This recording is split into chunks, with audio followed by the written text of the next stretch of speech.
6 days after the fire started, and then we had folks on the ground after 8 days, and the fire was still burning.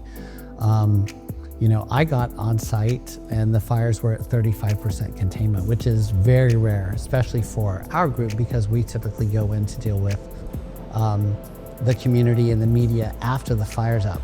The number of properties or residences we dealt with, it was probably on par with the campfire in Paradise. But I think geographically, it was because it was in two such large areas of, Altadena and Pasadena, and then the Palisades, just the sheer distance was pretty large. And then just the number of people that we had working on that was the biggest I've ever worked on.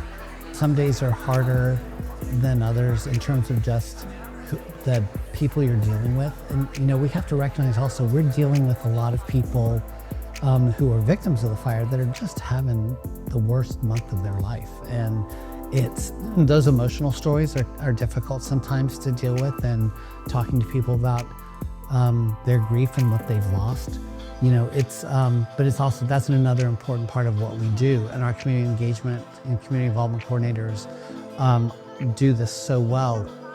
We want to help them move on to rebuilding, and we're the first step to that. It's really important for us to, do our job, do it as professionally but humbly as we can, because that's really, we're not going to be patting ourselves on the back and having, big media events and press conferences to say, yay, EPA. We'd like to just get in, get out, and, cheer at the first house that's rebuilt.